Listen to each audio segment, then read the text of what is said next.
Внимание! В вирусном блоке произошла утечка вируса. Просьба найти безопасное место до прибытия помощи. ассалому алайкум бародарон, дӯстони азиз. Канали мо канали навтаъсис буда. Дар ин канал мо мехоҳем ки мавзӯъҳои тиббиро бо забони тоҷикӣ пешкаши шумо намоем. Коронавирус ин бемории шадиди вирусии заънозӣ буда бештар ба роҳҳои нафас ва системаи ҳозима зарар мерасонад. Коронавирус аз оилаи вирусҳои рнк буда бо суперкапсид пӯшонида шудааст, ки аз он хушачаҳои камаҳр ҷойгир шудаанд ва сохтори гарданҳои борик ва сарҳои сферикӣ дар онҳо ҷойгир аст, ки дар намуди зоҳирӣ ба тоҷ монанд мебошад.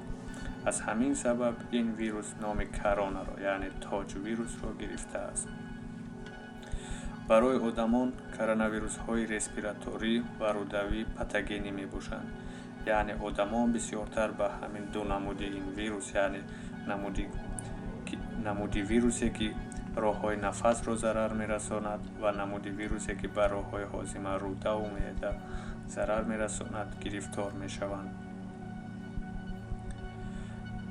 одатан шакли респираторияш бисёртар вомехӯрад, ки ҳангоми муроҷиат ба беморхона ё дармонгоҳҳо беморон бо шикоятҳои хоси бемориҳои шадиди вируси роҳҳои нафас муроҷиат мекунанд, ки дар ҳамин лиҳоз муайян карда мешавад ҳангоми гузаронидани тадқиқотҳои клиникию лабораторӣ. вирус ба муҳити беруна тобовар набуда, он дар ҳарорати 56 градус ба ҳалокат мерасад. вирус ба хунукӣ тобовар аст. вирус асосан ба таъсири хлороформа, формалин, спирти этил зуд сохтораш вайрон мешавад. то соли 2002 коронавирусҳо ҳамчун барангезандаҳои бемориҳои на он қадар вазнини роҳҳои қисми болоии нафас дониста мешуданд. аввалин эпидемияи илтиҳоби шадиди атипикии шушҳокӣ муайян гардида буд, ки барангезандааш коронавируси SARS-CoV мебошад, соли 2002 ба қайд гирифта шудааст.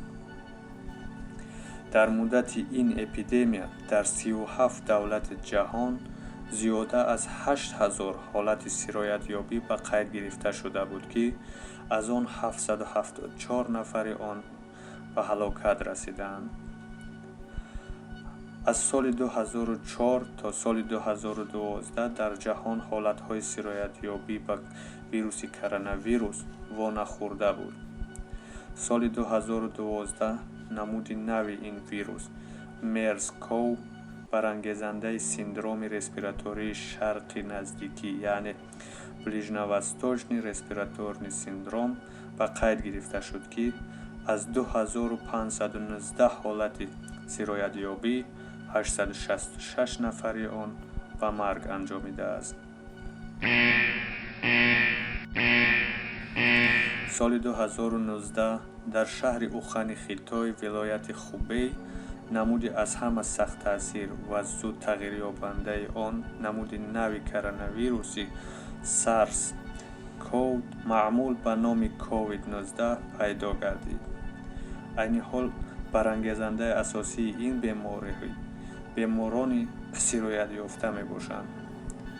аввалин барангезандаи ин бемориро ба мушҳои парон вобаста мекунанд, ки дар бозорҳои ухан ғайриқонунӣ ҳамчун ғизои хӯрока фурӯхта мешуд. то ҳол патогенези ин беморӣ то охир омӯхта нашудааст. баъди сироятёбӣ ва сиҳатшавӣ дар одам иммунитет ҳосил намешавад ва хавфи сироятёбии дубораи ин беморӣ ҷой дорад. роҳҳои сироятёбии ин беморӣ ҳавоӣ, яъне ҳангоми сулфа, атса ва суҳбат кардан, ё ин ки ҳавоию чангӣ, алоқавӣ ва ҳангоми муомила, яъне контактни путём сироят ёфтан мумкин аст. омилҳое ки ба сироятёбӣ оварда мерасонанд ин ҳаво, маҳсулотҳои ғизоӣ ва ҷиҳози ҳаррӯзаи истифодашаванда ки бо ӯ шахси сироятёфта расидааст. давраи инкубатсионии ин беморӣ аз 1 то 14 рӯз давом мекунад ва дар ин давом шахси сироятёфта метавонад дигаронро низ сироят кунад. беморӣ асосан ба монанди зукоми муқаррари парагрипп ва дигар бемориҳои шадиди респиратории роҳҳои нафас мегузарад.